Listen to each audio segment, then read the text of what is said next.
We told you that one of our great friends here to the Upper Room with Joe Kelley and G. DeSo here at WVOF is the leader of the band Sounds of Blackness, Mr. Gary Hines, and he has joined us on many occasions. He's hard at work mastering the Third Gift, the latest CD from the Sounds of Blackness, but we're here to talk his great admiration for Michael Jackson. In fact, Gary will talk about it. Sounds of Blackness opened up for Michael Jackson, the Jackson 5 back in the day. So, Brother Gary Hines, welcome to WVOF. How you doing today? Oh, I'm cool in the gang by the grace of God, Brother Joe. Always great to be in your presence and that of Sister G. So we send a big shout-out to both of you and WVOF from Sounds of Blackness. Yeah, you're hard at work in the studio, and I called you up, and you're mixing the CD and the Third Gift, right? That's right. The full title, Brother Joe, is The Third Gift, Story, Song, and Spirit. And we're looking to have it in store, release it August 25th. But I want all the VOF listeners to know that this brother and sister, Joe and G, will get the first copies, advanced copies of Third Gift. And so please be listening in for it. Yeah, we can't wait. And, upon calling you up, I heard a little taste of the Motown meets Minneapolis. That's right. Right there. So that's going to be great. Yeah, what you heard, Brother Joe, was a little bit of the great Marvin Gaye, one of his fantastic songs, God is Love. A lot of people don't know that there's a trilogy of songs in the groove, What's Going On, Mercy Me, and God is Love. And so that's one of the tunes that we'll have on the Third Gift. Yeah, we've had Leon Ware a couple times on the show, so yeah, great guy. Yeah. So Michael Jackson, of course, must have hit you real hard this past week on his passing, and tell us about Michael Jackson and actually your first introduction in person to the Jackson 5. Well, that first introduction, Brother Joe, with Sounds of Blackness and the Jackson 5 and Michael was here in Minneapolis, actually the Twin Cities, I should say, over at the St. Paul Civic Center in 1977, man. Wow. It's the infamous concert, and I say that. It was a great concert. It was sold out, and Sounds of Blackness got to open for him. We'll forever treasure that. But I say infamous because it was at the climax of the Jackson 5 concert, the crowd rushed the stage, and Michael's wrist was broken and was in a cast. So too many people associate Minneapolis with breaking Michael's wrist at the time. But I mean, it was all done in love and obviously not intentional. But another funny story. Not that a broken wrist is a funny story, but a funny story that virtually no one knows with this in that concert, Joe, is that. After the concert, the Jacksons said the catering, they weren't particularly fond of the Twin Cities catering here. And they said, man, we're hungry. Can you guys get us some soul food? Is there a soul food restaurant around? And so my bass player at the time went to a great rib joint here called Ted Cook's 19th Hole Barbecue. And picked up Jermaine and Tito and all the guys, some ribs and so on and so forth, and brought them back to him over at the old St. Paul Civic Arena, and they were ecstatic. So, that was our first exposure to them, and like I say, the privilege of opening the show for them. Now, how was it opening up for them? Because that's like the Beatles and everybody going crazy. Right. The opening act, and what was the strategy? Do you remember going in and trying to get the crowd's attention? Well, fortunately, we had a few things going for us, Brother Joe. One, Sounds of, it was here in our town, right. And Sounds of Blackness already had lots of love here.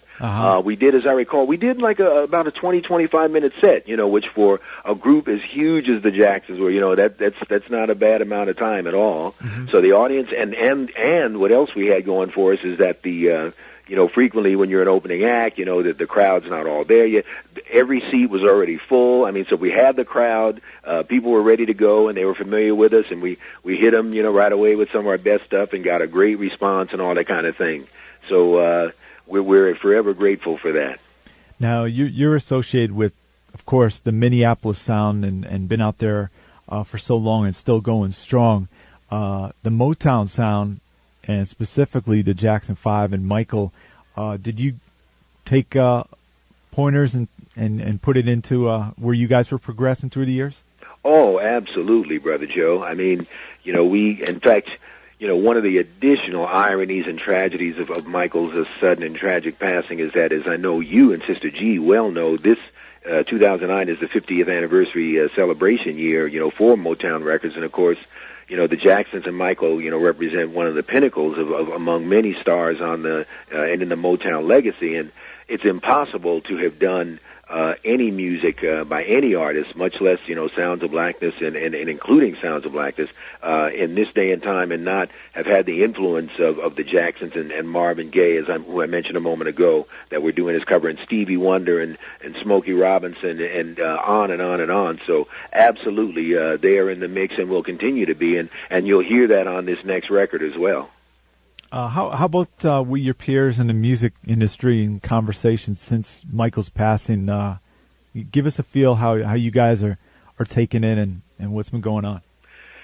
Well, Brother Joe, my phone started ringing with calls specifically from Los Angeles about an hour or so, approximately before the news leaked about Michael, and I've had conversations since then, with other artists and even continuing into today, and people, of course, that were at the BET Awards and seeing different people that, artists that they hadn't seen for a while, or at least that they hadn't had a chance to speak with about Michael's tragic passing.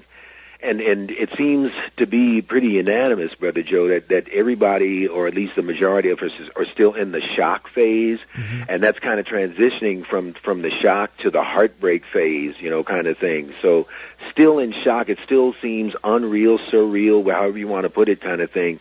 But now mixed in with that shock is just real profound sadness and heartache and heartbreak.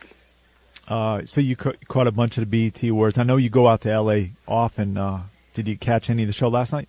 I'm embarrassed to say I did not. I've since seen a few highlights and outtakes kind of thing, but we've been, as mixing around the clock and putting the final touches on Sound CD, and so that's how I did not get to travel out there, much less even see it on TV. Oh, you're in work mode, so and we're sequestered, brother. But that's not a complaint. It's a labor of love, and it's a blessing. How about some of your I mean, you talked off air about Don't Stop Till You Get Enough, but right. What drew you into Michael, and through the years, what are some of the highlights that you saw through his career, which made the goosebumps on you? Oh man, I still say to this day that arguably his greatest vocal performance among just a countless number of phenomenal vocal recording and live performances is Who's Loving You. Yeah. And it's, that one, it's like, obviously, I Want You Back and ABC and so forth, those huge dance hits and favorites are wonderful. But when he hit, Who's Loving You with the phrasing and delivery, of a 40, 50-year-old soul blues artist, in that adolescent voice and body, that was like, okay, this is like really ridiculous. Ridiculously good. Did he come out to Minneapolis a lot during the rest of his career? Not very frequently, but occasionally. And it's a great question, and you always ask great questions. And the next encounter, that I had and that Sounds had with him was in 1997, if I'm not mistaken, Brother Joe, and that was at Flight Time Studios. Of course, I believe he was recording Dangerous then.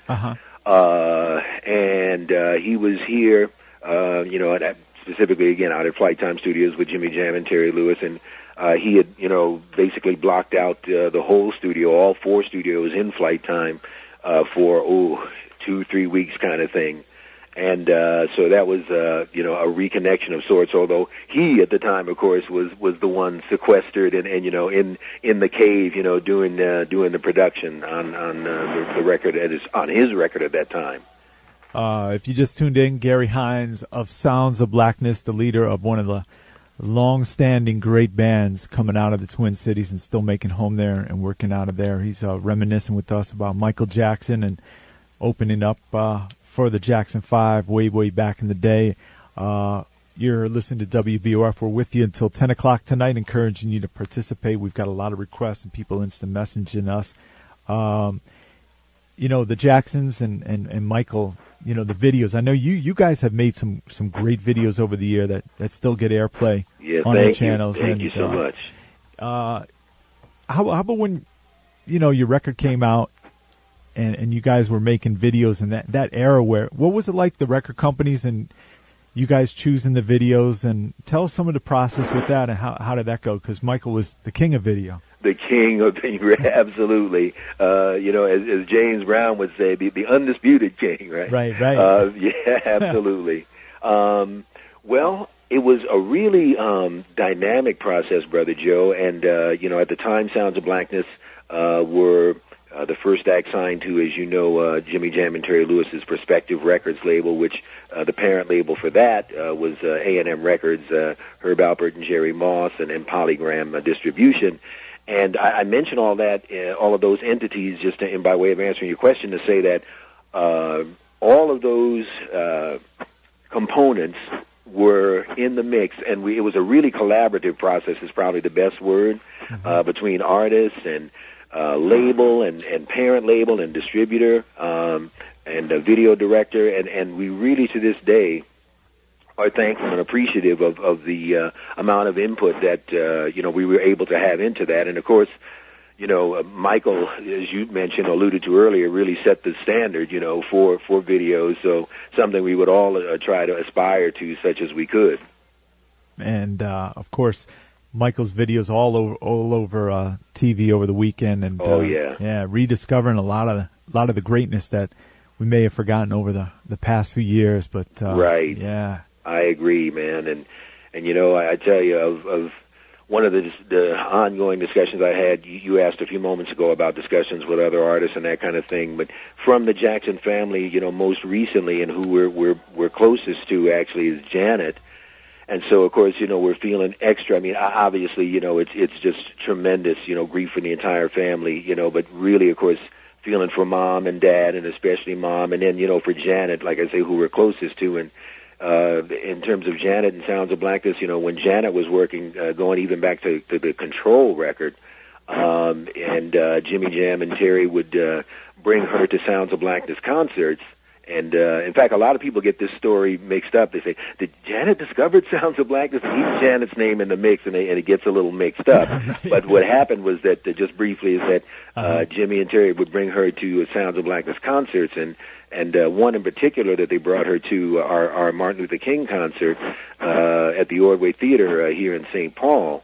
And after the concert, we got to meet and take pictures and hug and cry and all that kind of thing. And she had told Jimmy and Terry at that time that, in her words, a quote, the world needs to hear this right now. We had already started with them, but she said, you guys, don't wait any longer. Speaking to Jimmy and Terry, don't wait any longer. The world needs to hear this, Sounds of Blackness message right now. And so she was indeed a catalyst in encouraging Jimmy and Jam and Terry to get us out even sooner.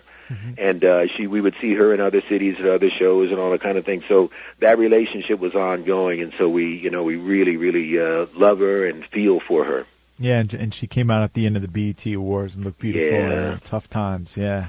Yeah, and she was always, as diminutive as she is physically, she was always very, very, very protective of her brother, Right. Like, do not say anything other than positive about Michael around Janet, or, you would be in trouble. Right. So you heeded that advice, and everybody, and it's 6:30 here at WVOF. Gary Hines of Sounds of Blackness. We're reminiscing about Michael Jackson, and your album. We touched on it before, but we'll be, of course, having you back as soon as the record is ready for release. Give us a sneak preview on what's going to be on the record and kind of the concept behind it. Sure, Brother Joe. Again, the full title is The Third Gift: Story, Song, and Spirit, and that title emanates from the words of the great W.B. Du Bois, who talked about the gifts of spirit and story and song that have come from African American people and history and legacy. And so we're trying to be true to that tradition and to bring that message to today's circumstances. And so with this record, Brother Joe, we're addressing right now situations that affect people of all backgrounds, everything from foreclosure to bankruptcy to downsizing. All the economy, the recession, the war, just the general mood and angst that's in the air right now. And we know that music is a healer. Mm-hmm. And so the third gift is really about inspiring and healing people in these times of tremendous pressure for us all. That's well said, and we look forward to it. I heard a sneak preview when I called Gary. I heard in the background they're mixing some of the tracks. It was funky, and I'm sure it's got a great message as well. Thank you, brother. We're trying, man. Soundsofblackness.com and all the great information. You can get all their CDs. The current CD still available from Best Buy, right? That's right. Kings and Queens, Message Music from the Movement right. Is still alive and well, available at Best Buy and, of course, online as well. All right. And I want to thank you, Gary, so much, brother, Gary Hines, and for stopping by. As always, you're there as a friend, and we hope we always return a favor to you. That's our intention, so thanks so much. Thank you, man, and mad love to you and Sister G, not only from me, but from each and every one of Sounds of Blackness. In the words of Duke Ellington, we love you madly. And Sounds of Blackness, you guys hooked the Jackson 5 up with some of the best soul food back in 1977, right? That's right, that's right. Ted Cook's 19th Hole Barbecue. Right. The infamous Michael Jackson breaking his wrist during the concert, 1977, right? What was the venue in St. Paul again? It was the St. Paul Civic Arena, which has since been remodeled and all that, but that was the name of it at the time.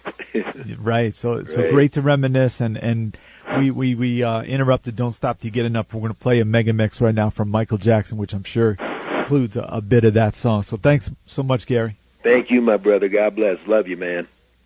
Today's show is going to be fast and furious. A lot of people have been calling in, instant message us, emailing us, and we had Gary Hines on before. But really happy, a nice surprise, because all the way from the United Kingdom, a wonderful artist in her own right, Miss Charlene Robertson, has just phoned in, and wanted to welcome to WVOF in the Upper Room with Joe Kelley, Charlene Robertson. So how you doing, Charlene? Yeah, hi, Joe. I'm doing pretty good, except for hearing about Michael Jackson. It's absolutely devastating news, and I'm really sad and feel for his family, his friends, and all his fans around the world. I think I grew up with him for so many, many years, and I'm really feeling quite sad at the minute. You know? Yeah, so tell us about your first introduction to Michael Jackson and his music, and how it affected you. Well, I have to be honest, I've been Michael Jackson's fan, a fan of Michael Jackson, I think since I've been about 12 years of age, I think. Mm-hmm. And I've done my own sort of scrapbooks from Michael Jackson and followed his career up until this age, this ripe old young age, so which is many years. You're still young. Yeah. So, I mean, and I've got most of his albums from his first album, Ben. I think the last album of his I bought was Invincible, I think. I can't remember after that. Exactly, yeah. And everything, any artist that I've always referred back to has been Michael Jackson. I mean, he's been in my inspiration through most of my life. I mean, he's such a kind-hearted individual, and is always bringing people together, always encouraging peace in the world, and always helping children, always helping people. And you know, sometimes I just wish I was there to help him. I don't know what I could have done, but I wish I could have given him some sort of support.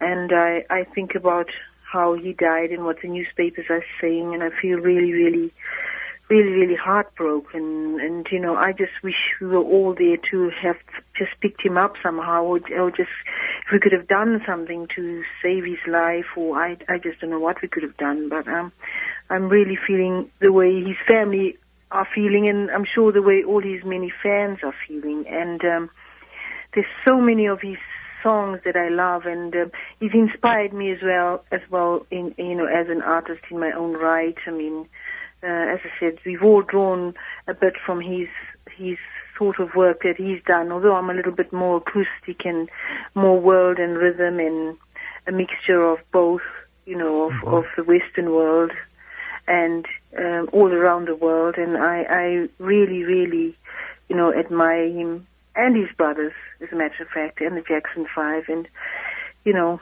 just keep on thinking about the day I heard about it, and I still can't believe it. Right. You know? Charlene Robertson is with us, and her CD Rhythm Yeah. Yeah. I got to ask you about your guitar on the record. Really cool Yeah. acoustic guitar. What kind of Thank guitar you. is that? Yeah. Well, yes, that's my cool acoustic guitar. It's close to an Ovation guitar, actually. It's the same one you can see me on my MySpace. Right. The green one, yes, it's an Ovation. It's just a Ovation guitar. It's electric. It's steel stringed guitar, and it's just a normal. Oh, I wouldn't say it's normal guitar. I suppose it is. I suppose Ovation they're quite good guitars, actually. They're my favorite guitars, actually. But that's the guitar that I use for most things, actually, at the minute. And I hope that's what you meant. Right, and right. It's just my own rhythm, and I'm just playing to my songs, really. Yeah, Charlene Robertson. You can go to her MySpace.com Yes. and also CDBaby.com, Charlene Yeah. Robertson. Some of the stuff you've done charity work. I know Michael was involved with it, but you've donated some of the proceeds of your records Yes. to UNICEF and other causes. And Yes. Yes. yeah, how about that philanthropy and as an artist, how does that work into your work? And Well, I've always done that, and in fact, I've just always felt a need, like Michael Jackson. I suppose not as a big. Not on a big scale as he's done, but in my own small right, I've always done that since 1980. And in 1988, we had a big concert then in Africa, in Zimbabwe, where we had something called Children on the Front Line concert, and we had big artists come over from the US and the UK. I think we had people like Harry Belafonte, Maxi Priest at that time. We had Usain Bolt. I think he's from Senegal, but he's had a few hits as well in the UK and around the world with Nena Cherry, I think it was. At that time, we had some South African artists from there, and my album was released. I did an album with a variety of artists for that cause. That was the first time I did anything with reference to music, and that raised money for the children on the war front there. And then in the UK, I had my album Multi Other Side. The proceeds of that, 5% go to children in UNICEF, for UNICEF. And then I did Macmillan Cancer Relief and in the UK, and raised funds and singing on the stage outside the radio station on one of the high streets, and raised some money there. And then also raising a lot of money for Oxfam, NSPCC, with various people in the UK, working as a fundraiser and with the music. I'm trying to recall each and every one, but I can't remember some of them. A lot of work, Yeah, so I mean, over the years, I've done quite a lot in a small way, and it's all built up, and I'm hoping that every concert that I do, some contribution will go to a lot of children's causes, a lot of child causes, and a lot of people causes, humanitarian causes, either through UNICEF, Oxfam, even the British Heart Foundation, if I can, and British Red Cross, wherever the need is, and even maybe in my own community. So I will always give a certain percentage in my own small way, as much as I can. It's not, I'm not a massive artist yet. I haven't got to that level, but I mean, I have some. I do have a following, and I have made quite a little bit for charitable causes. Tell us about Charlene. Michael Jackson was about to embark on a 50-city run at the O2 in London, and what was the feeling out your way, being in the UK, and the feeling about Michael coming out there to do this big concert run? I tell you what, it was so exciting. All these concerts, I believe, are all sold out. Right. Everybody had Jackson fever, Michael Jackson fever here. I think everybody was waiting for him. Mm-hmm. Everybody was waiting for him. I think it was totally, sold out, and I'm just devastated that I couldn't have the opportunity to meet up with Michael Jackson. I say meet up, or be there at his concert. and possibly, he said this would have been his final concert, and possibly see him, I would have tried and made every effort to try and have the opportunity to meet up with him. Right. In fact, the last time he was in London. I think it was 1990. I can't remember. I can't remember when he had his last concerts here. I actually went to the hotel, which is, I think it was the Dorchester Hotel, and I did give his entourage my music. I said, make sure Michael Jackson gets this. So I hope they did give it to him, because they were very nice when they saw me, and they actually let me through. Oh, which okay. was good. Right. So, they did. They let me through, and I thought, wow, this is great. And I said, please make sure he gets this. And I don't know if he ever got it. I mean, being such a great star, he probably gets hundreds and hundreds of things, of musical CDs and tapes from different people. So I hope he got it, and I hope he got to hear me.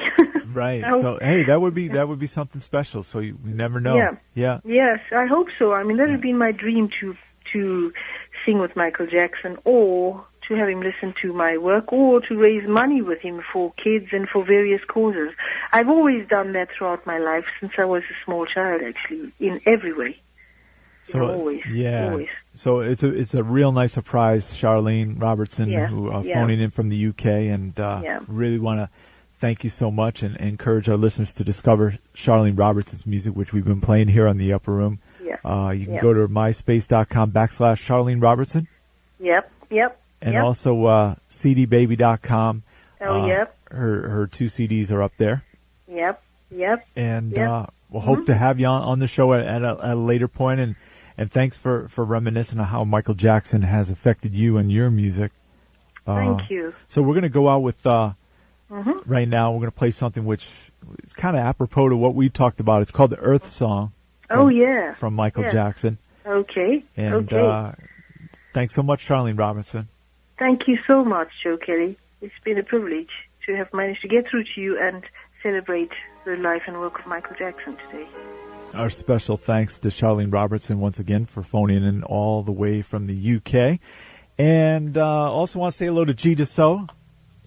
You can check her out at upperroomwithjoekelley.com, and she is listening via WVUF.org up in T-Town. And it's official. It's WVUF 88.5 FM. We are here broadcasting for Fairfield University.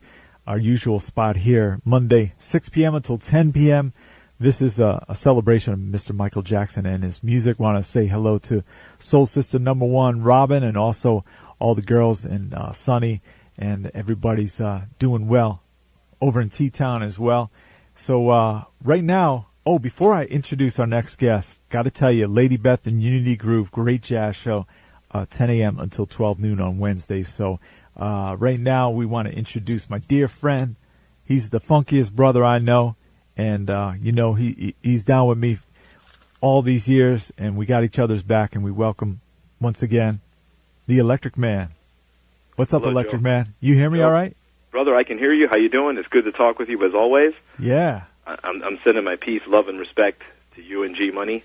That's right. So, Michael Jackson, we were talking off air about, everybody, I'm sure moments in their lives when we lose people dear to us or people from afar who influenced us, and it's always a moment captured strongly. How about yourself? How'd you hear about Michael's passing? I actually heard about it. Robin told me about it, when it happened. And she came out, I was outside, and she came out to tell me that Michael Jackson had died. And obviously because Farrah Fawcett had died that day, that was kind of dominating the news before the Michael Jackson story came out. And I just couldn't believe it. I quickly turned on CNN. I just watched the coverage, the breaking news all night. And really, it was just a shock. And it still is a shock, quite frankly, just because of the legacy, but also because you don't expect someone to die that young. And of course, because he was a very public figure, so that just adds more attention to it. Michael Jackson, of course, you've been into his music all along, and we grew up listening to Michael and Prince and all the big stars, influential video stars as well. What gravitated you towards Michael and his music? Well, Joe, it was really just a sense of all-around entertainment. There's one thing about Michael Jackson, and it's that, either you like him or you don't like him, but the thing that's irrefutable is that he changed popular culture, music, fashion, video. And again, that's irrefutable. So whether you like him or not, you have to at least recognize the fact that what he did for mainstream music, pop music, and bridging the gap between so-called white and so-called black music was extremely important, and he did pave the way for a lot of new artists. And a lot of people who kind of deny his legacy, I think that really comes out of just biased opinion or just outright ignorance. How about some of the favorite video that grab you from Michael Jackson? Well, I can tell you, I actually remember it, and I think I've got the date right. I want to say it was December. Let me tell my listeners right here. This brother knows dates. He could tell you. So we're going to check him on this, but trust me, he knows his dates. I'm hoping I'm correct, and I think it was December 16th, 1983, and they were having the world premiere of the Thriller video. And I was in high school, and a bunch of people, a bunch of my friends, came down to my parents' house, down in the basement. We had a little, finished area down there, and we ended up watching the world premiere of the Thriller video. And at that moment, music video was forever changed, because it was, I think, a 14-minute clip directed by John Landis that was a mini movie, and that just hadn't been seen in the short, at the time, life of MTV. So it was innovative, and it was iconic, and even looking at it now, it still stands the test of time, because if you put yourself back in that moment, there was no other artist who had done anything like that before, to kind of marry, the music video genre with almost the movies. So really, it was really, really, it was groundbreaking. Now, you're a little younger than I am, but, roughly the same era. And how about talking with your friends, coworkers, and family since Michael died, and put things, what's the feeling with people and kind of perspective-wise? Well, I think that, and unfortunately, it took Michael's demise, I think, fairly or unfairly, for them to really focus more on the music and the legacy. What was really, being focused on the past few years was some of the odd behavior and some of the financial difficulties and some of the things with his family and some of the things with just his personal life. And I think that really overshadowed what he did for music and popular culture. With his passing, it almost brings back, it forces you to recognize his legacy, his musical and his entertainment legacy. And that's what my friends and I really are trying to focus on. The other stuff is kind of superficial, at the child molestation accusations. And I have to call those accusations because, whether you believe it or not, the man in our system of justice was acquitted. He was found innocent.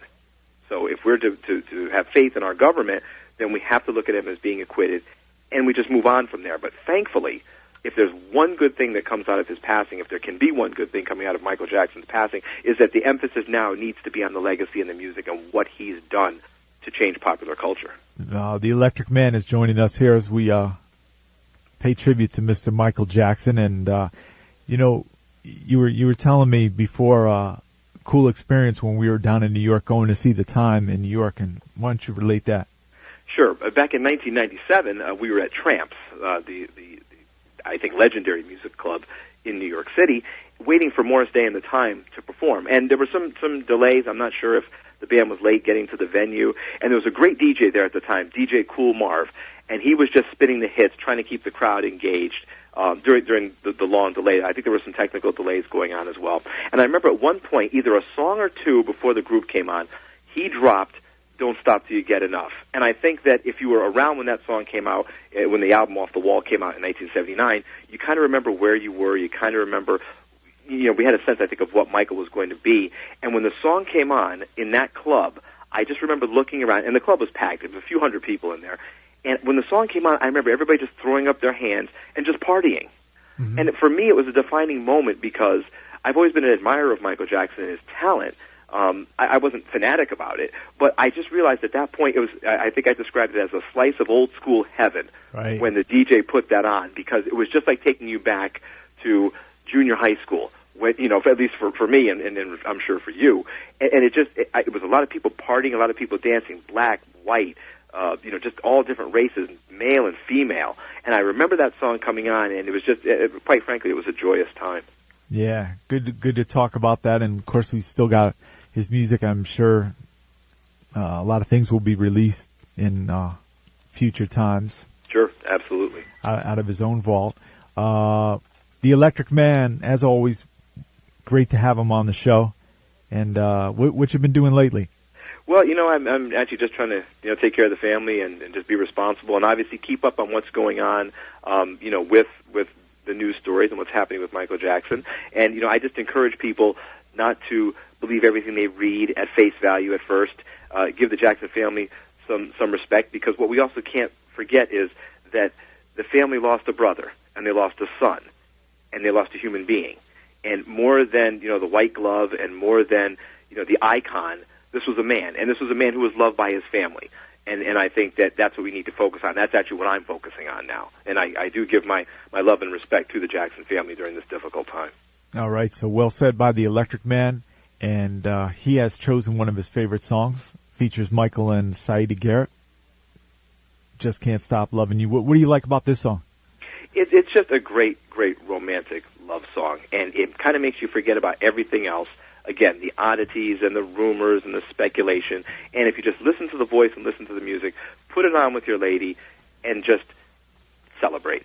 All right, I'll let you get busy with Soul Sister #1. Enjoy the song.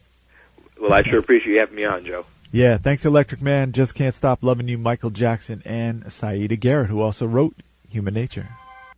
They heard, those tunes, I Want You Back, and Love You Save, and Dancing Machine. They heard those tunes when they first came out, and I was kind of second generation coming up in it. But, my father made sure I had the stuff that wasn't on the radio so much as, as it was, back in their day. But, they made sure, in addition to staying current, that they played me all the old records as well, which, as you know, coming out of Motown and having that, those amazing writers, working on their music.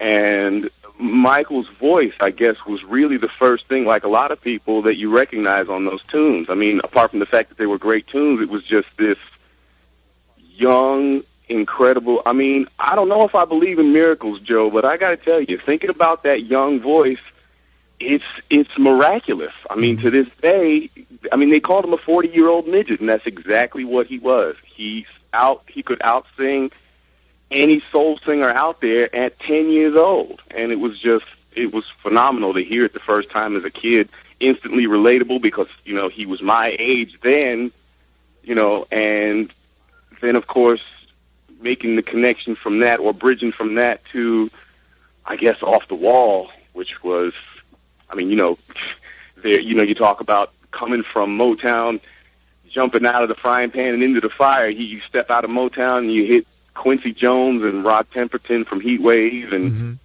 those guys, man, and plus Michael, instant history. And I went to see the Jacksons on the Victory Tour. I remember the opening of the performance. It was like this kind of King Arthur kind of style scene where they pulled the sword from the stone.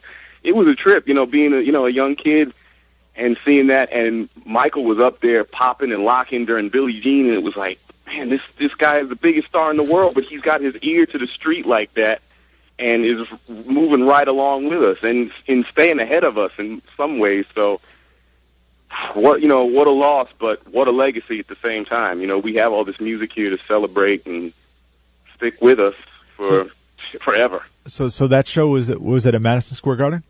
I remember that show that I saw was at Giant Stadium. They did several nights there, and I remember feeling like the luckiest kid in the world, being in the nosebleed seats where you couldn't see a thing. They looked like ants down there. But I was just excited as I could be, because there they were, those same guys I heard on the records, and Michael is up there, and I recall him stopping the show to do Human Nature. I don't know if it was planned, but I know they went into one song, and Michael just stopped the band cold and went into Human Nature, and the place went crazy. You talk about a stadium full of people, 40,000, 50,000, whatever Giant Stadium holds, just all screaming and hollering at the same time, just from the intro to that song. That's what a phenomenon it was. It was out of here. Never experienced anything like that since. Yeah, Swang is with us, keyboardist, vocalist from Days of Wild and other projects. So what's been going on with yourself? Doing a bit of recording right now, do a little laying low in the lab, and cooking up some things for the end of this year. So I'm going to keep you posted on that. I've been collecting some vintage gear here to use on the use on the new studio stuff. So yeah, I saw St. Paul has his keyboard up for auction. Did you hear about that? I heard a little bit about it, but I think I'm going to drop Paul an email a little later on and see how his thing up in Minniewood is progressing. Right. Okay. I came across actually St. Paul sent me an email the other day about this special, so I guess they're doing pretty good themselves. Yeah, those guys are incredible too. Yeah. So talking about the great memories of Michael Jackson, how about a keyboardist and some of the sounds that came out of his records that you really dug, because you playing keys, all sorts of keys yourself? Instantly, what comes to mind when you bring that up, the intro to Rock With You. Uh-huh. Which, he had, of course, Quincy Jones had some of the most incredible guys at his disposal. Greg Fillinganes being one of them, who worked with Michael for years, both in the studio and as a musical director, I believe. Bodeker was also involved, I believe, at some point. Michael Bodeker, another fantastic keyboardist. And the guys from Toto, which, of course, you can't go wrong with the Porcaros and Lukethers of the world. It's, like I said, a deadly combination of musicians. But the intro to Rock With You with that synth and then the breakdown in the middle with, Stevie was the pioneer with the synths in black music. And then everybody sort of was taking the cue from him, and those sounds on the Off the Wall record in particular really struck a chord, because here I am just getting into synthesis and first learning what a voltage-controlled oscillator was and what a mini-mode was and why everybody was so crazy for it. And then hear all these sounds on my favorite singer's record. So that made me even more interested in wanting to listen to Michael's music and dig deep with it. Yeah, we love that song, Rock With You, and from Off the Wall. Actually, right now we're going to thank Swang from Days of Wild, a great friend of ours here, to the Upper Room. My pleasure. Much props to the Upper Room in WVOF. Keeping it alive over there. Got love for y'all madly. Yeah, you got to bring your experiment back to New York City. The experiment will be back by the end of this year, and we'll be playing some original music. Okay. Some brand new stuff. Come by the studio here and set up shop and rock the house for a couple hours. Oh, it would be a pleasure to do that, Joe. And thank you again for on behalf of Days of Wild and myself and everybody. We're celebrating with you guys tonight. All right, dancing our booties off. That's right. We got something for you right now. This is live Michael Jackson, Rock With You, out in Yokohama in '87. So hope you enjoy this version of it, Swang. Definitely will do. All right, Swang from Days of Wild and the Experiment, and this is Rock With You, Mr. Michael Jackson. Bassist and artist in his own right, Robin Duhe, also bassist with Frankie, Beverly, and Mays, and we welcome to WVOF once again in the Upper Room with Joe Kelley. Robin Duhe, how you doing, Robin? I'm doing great, Joe. How you doing, man? I'm doing great, and great to hear you, and great to hear you're doing well and working on your upcoming record. And first tell us about that new record that you're going to drop on us pretty soon. Oh, well, I had a bout with cancer, and actually before the cancer, from back in the days, I was a hooper, man. I played basketball 3 or 4 times a week, and even on tour, I always managed to find a YMCA or a basketball goal somewhere. And through the pounding of all that concrete and all that wood, my hip went out, and that was the first sign. And I actually needed a CD. It's ironically, I was working on the title cut, which was the last song I had to do, and it's entitled "Life Gets in the Way." Mm-hmm.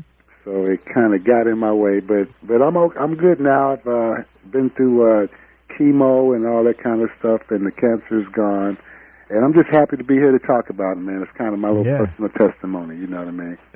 That's great. You're feeling better and went through that struggle, and things are looking good for you. Yeah, when you go through some life-changing experiences like that, man, it changes your thought patterns, your totem pole changes. Things that were important are not as important as they used to be, and you kind of rearrange things a little bit, But I feel blessed, man, and I'm happy to be able to talk about it and inspire other people. I'm figuring I'm one of the cancer family people now. If I can help anybody else get through that, then I'm here for them. Right now I'm here to talk about Michael, man. That's right. You guys of course, you're the great bassist before, and Frankie, Beverly, and Mays, and it's funny because, and this is a true story. Well, I'll be watching BET and some of the old clips and concert clips, and man, we're always pointing you out, and great to see you on stage there. But tell us about your affiliation with the Michael and the brothers. I'm sure you guys crossed paths along the way. We did cross paths. This is one of the highlights of my career, was at the Rose Bowl. And it was a concert there with Quincy Jones, and everybody was on it. Ashford and Simpson, Quincy Jones, Luther. I mean, it's everybody that was doing something was on that concert, and we were fortunate enough to be on there too.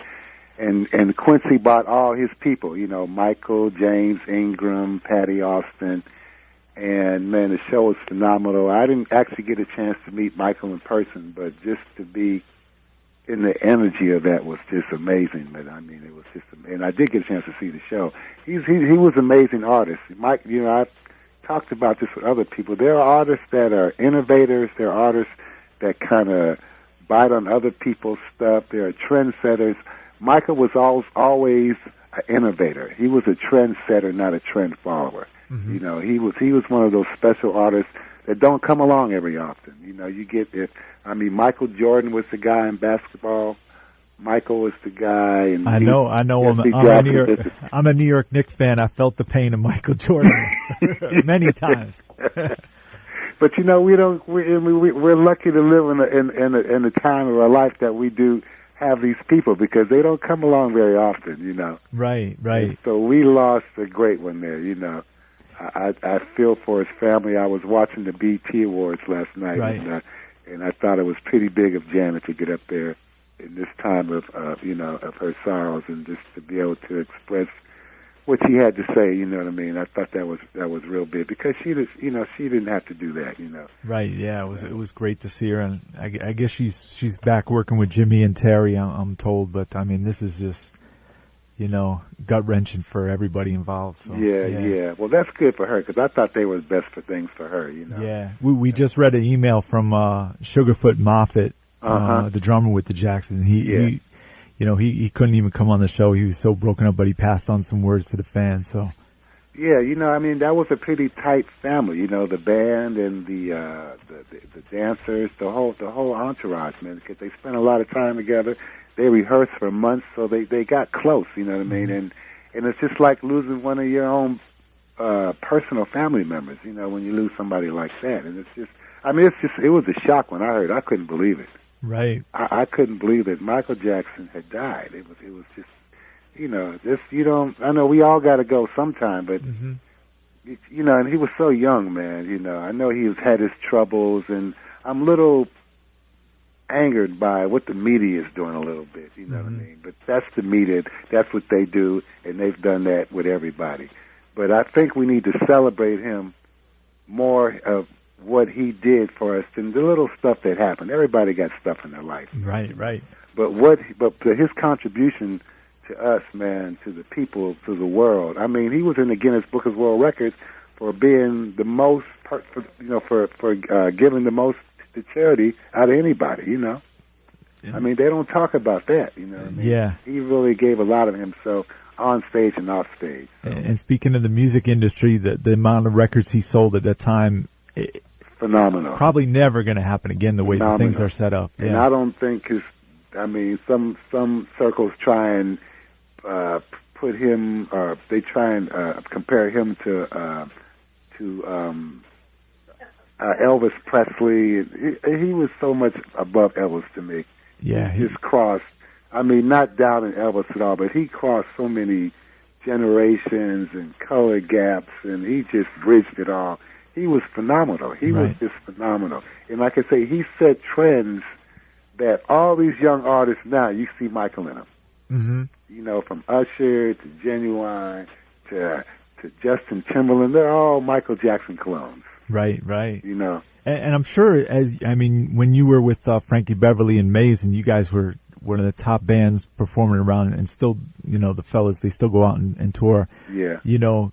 Just a musician. I'm not a musician myself, but you guys always check out the other bands and say, "Oh, we got to do this, and we got to make sure we're tight with this." And it inspires you.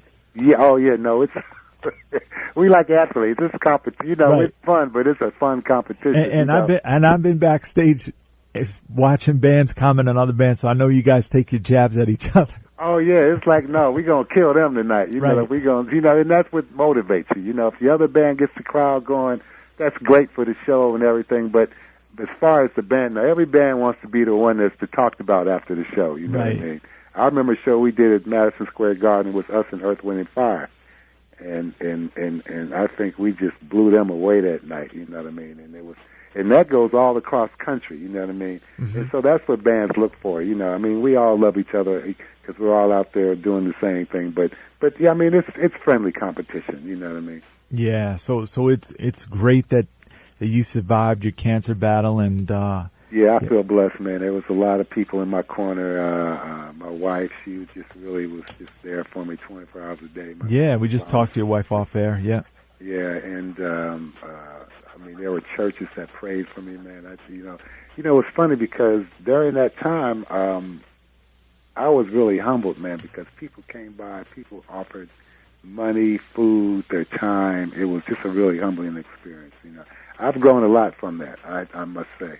You know, I mean, it's not nothing I wish on anybody or even have wished on myself, but since it happened, I grew a lot from that experience. You know, and I tried to reflect some of that into this latest project, Life.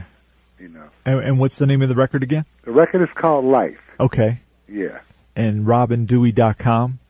Blaze2 Blaze2.com is the website. Okay, BLAIZSE.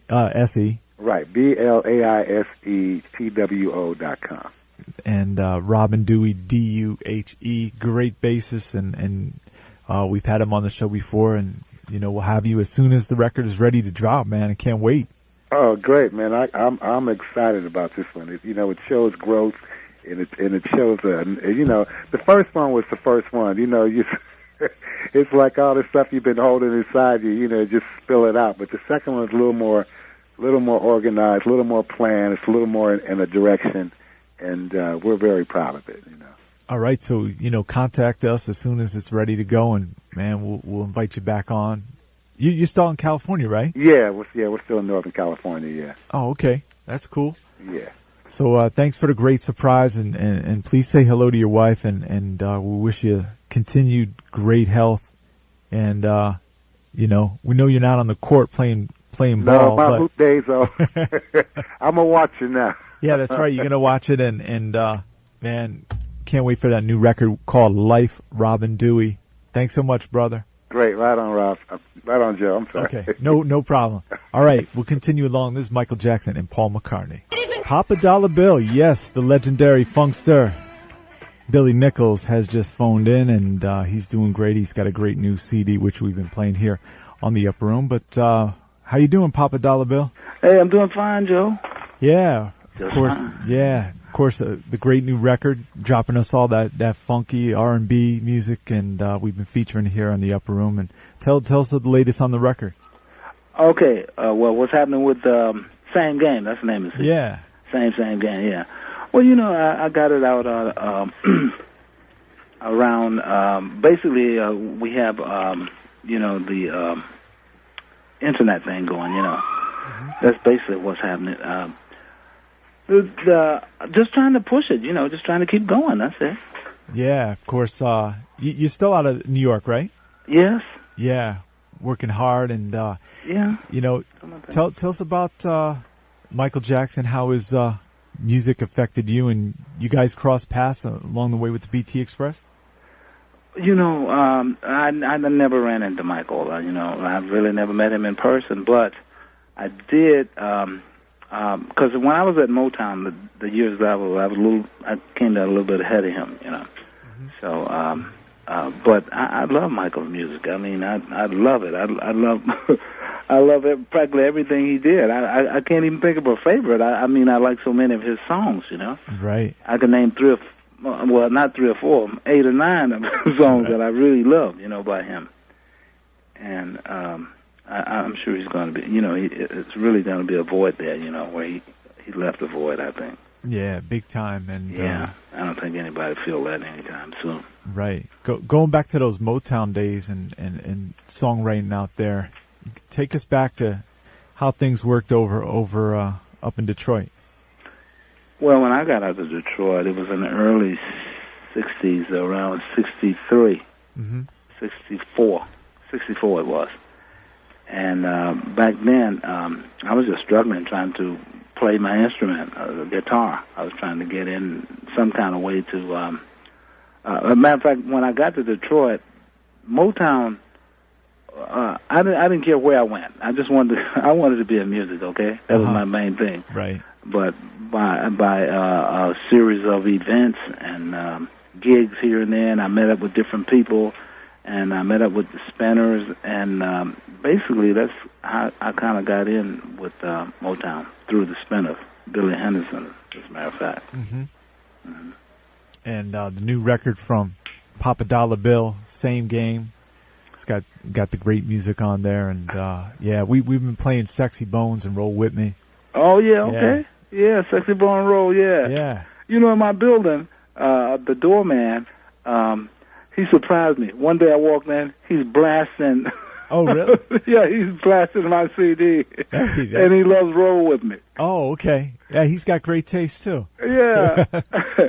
And come find out the guy can sing, you know. I was listening to him. He's on the next record. Right. That's right, yeah. Which I have in the making. I'm planning a new CD. Right. Yeah, how about some of your favorite Michael Jackson, or his time with the Jacksons? Some of the favorite songs that you loved along the line. Let's see. Well, when he was with the Jackson 5. Let's see, what was that song? Wow. It kind of slipped my mind right now. But just to run off a few songs that I really like by him, I like Starting Something. I like that song. I think that's hot. You want to be starting something? Yeah, we played it. Of course, everybody like, Billie Jean, the Beat It and all those kind of songs. I mean, they're great songs as well. But I like the song he did with Smokey, on Smokey, that Who's Loving You on Jackson 5. Yeah. I like that song. And, man, every time I think of a song, got to be there, being any of them, Yeah, such a collection of music. Yes, great stuff, man. I really love Mike. I really love him a lot. And I got a collection here of his music, yeah. He's really great. Billy Nichols is with us, and BillyNicholsMusic.com. You can get all the information and pick up his latest CDs. And, you guys, worked for the same company, Motown, back in the day. You and Michael. And Yeah, we worked for the same company, right. Like I say, he came a little later after me. Right. But, yeah, I worked out at Motown. Basically, I travel on the road. And... I travel. You might know some of my history. I worked with Marvin Gaye and Martha and the Vandellas and Millie Jackson. Oh, Millie Jackson, right? Yeah, Millie Jackson. Yeah. Do you play any Millie's music? Oh yeah. We play. In fact, a good friend of ours out of Cincinnati, Carrie Smurf Jordan. In recent times he toured in her band, Millie Jackson. So we were reminiscing about Millie Jackson and some of the stuff. Yeah. Yeah, Millie Jackson. Yeah, she. We're always in touch. Either by phone or through email. She's always sending me something. I'm sending her something. And she told me she's currently she's doing a TV pilot or something like that. Oh, okay. I don't know if I should say that, but maybe I said something I shouldn't have. Well, you didn't give away what it was, so nobody will steal the idea. Okay, right.